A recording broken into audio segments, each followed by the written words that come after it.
नमस्कार। मैं राजनीतिक परिवार में पैदा हुआ। जब मैं छोटा सा था 1980 में प्रियंका और मैं घर में लेई बनाते थे, रात को निकलकर पोस्टर चिपकाते थे। चुनाव समझता हूं। 20 साल से मैं स्वयं चुनाव लड़ रहा हूं। पोलिंग कैसे होती है, पोलिंग बूथ कैसे मैनेज किया जाता है, वोटर लिस्ट, फॉर्म 17, ये सब मैं गहराई से समझता हूं। कुछ समय पहले हमें दाल में काला लगा। चुनाव के नतीजे आते थे, मूड एक तरीके का होता था, रिजल्ट दूसरे तरीके का। मुझे याद है उत्तराखंड में हम चुनाव हारे। बाद में मैंने कैंडिडेट से पूछा कि जहां रोड शो हुआ था वहां जाके देखिए हमें कितने वोट मिले। हजारों लोग आए थे, पोलिंग बूथ में किसी ने वोट नहीं किया। यह असंभव था, यह हो ही नहीं सकता। उसके बाद छत्तीसगढ़ और मध्य प्रदेश के रिजल्ट, हमें लगा कुछ ना कुछ गलत हो रहा है। 2018 में मध्य प्रदेश में चुनाव होता है, हम जीतते हैं। हमारी सरकार चोरी हुई थी। 2023 में चुनाव होता है, मैंने अपने आंखों से भारत जोड़ो यात्रा में देखा, भयंकर एंटी इनकम्बेंसी, और हमें 65 सीट मिलते हैं। इम्पॉसिबल, हो ही नहीं सकता। और फिर महाराष्ट्र में पहली बार हमें सबूत मिला। विधानसभा और लोकसभा के बीच में जादू से नए वोटर आते हैं, और जहां भी इन नए वोटर्स ने वोट किया वहां वोट बीजेपी को गया। महाराष्ट्र चुनाव के बाद जब हमें डाउट हुआ, हमारे गठबंधन के सारे नेताओं ने प्रेस कॉन्फ्रेंस किए और हमने इलेक्शन कमीशन से कहा कि आप हमें वोटर लिस्ट दीजिए, वीडियो रिकॉर्डिंग दीजिए। इलेक्शन कमीशन ने मना किया।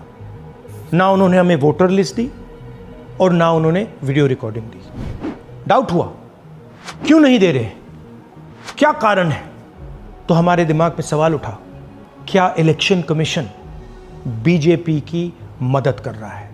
क्या इलेक्शन कमीशन ही इलेक्शन को चोरी करवा रहा है? इसके बाद हमने एक टीम सेटअप की और हमने उन्हें कहा कि आप जाइए, एक कंस्टिट्यूएंसी भी जाके ढूंढिए, सच्चाई ढूंढिए, किस प्रकार से चीटिंग की जा रही है, किस प्रकार से ये काम किया जा रहा है और कौन कौन इस काम को कर रहे हैं। सबसे महत्वपूर्ण बात यह है कि इलेक्शन कमीशन डिजिटल डेटा नहीं देता है, फिजिकल डेटा देता है। मतलब लाखों कागज में वोटर लिस्ट दे देगा, मगर डिजिटल वोटर लिस्ट किसी को कभी नहीं देता है। क्यों नहीं देता? कारण क्या है? कारण है कि अगर डिजिटल डेटा मिल जाए तो इलेक्शन कमीशन की सच्चाई पूरे देश को पता लग जाएगी। हमने टीम को बताया, मैंडेट दी कि आप जाके चेक कीजिए, आप 5-7 सीटों पे पता लगाइए कि चीटिंग हुई, और अगर हुई तो कैसे हुई। टीम ने हमें एक दिन बताया कि 5-7 सीटों पे ये काम किया ही नहीं जा सकता। क्यों? मैंने उनसे पूछा क्यों नहीं किया जा सकता। उन्होंने मुझे ये कागज दिखाए। ये जो कागज हैं, ये एक लोकसभा के कागज नहीं है, ये एक विधानसभा के कागज हैं, और इन कागजों को हमने मैन्युअली सॉर्ट करना पड़ा। और पूरा का पूरा काम जो हुआ है, इसमें 6 महीने लगे हैं, और एक असेंबली सीट में हम ये काम कर पाए हैं। क्यों? क्योंकि डिजिटल डेटा नहीं दिया जाता। अगर इलेक्शन कमीशन ने हमें डिजिटल डेटा दिया होता तो हम ये कार्रवाई पूरे देश में, हर लोकसभा में, हर विधानसभा में 15 मिनट में करके दिखा देते। हमारे पास अनलिमिटेड रिसोर्सेज नहीं है, इसलिए हमने ये रिसर्च सिर्फ एक लोकसभा में, एक विधानसभा सीट में की। मगर मुझ में अब पूरा भरोसा है कि ऐसी 100 से ज्यादा सीटें हैं हिंदुस्तान में। जो यहां हुआ है उन सीटों में भी हुआ है। और याद रखिए, अगर बीजेपी को 10-15 सीटें कम आती तो आज नरेंद्र मोदी प्रधानमंत्री नहीं होते, इंडिया गठबंधन की सरकार होती। जांच ने 5 तरीके की चोरी पकड़ी है। डुप्लीकेट वोटर, जिसका मतलब एक वोटर के नाम वोटर लिस्ट में अनेक जगह आ रहे हैं। फेक एड्रेस, मतलब एड्रेस है ही नहीं या फिर house number 0।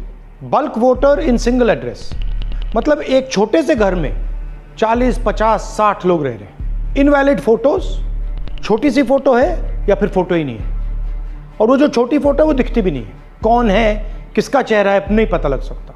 Misuse of form 6। Form 6 first time voters के लिए होती है, मतलब जिनकी एज 18-20 साल की हो, मगर वोटर लिस्ट में 90 साल के लोग फॉर्म 6 का प्रयोग कर रहे हैं। चुनाव में 6,50,000 वोटर थे, उसमें से 1 लाख चोरी के थे।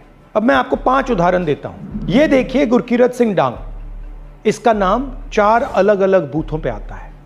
ये कैसे हुआ और क्यों हुआ? एक और उदाहरण, विशाल सिंह, वाराणसी में वोटर लिस्ट में नाम है और बेंगलोर में 2 बार वोटर लिस्ट में नाम आता है।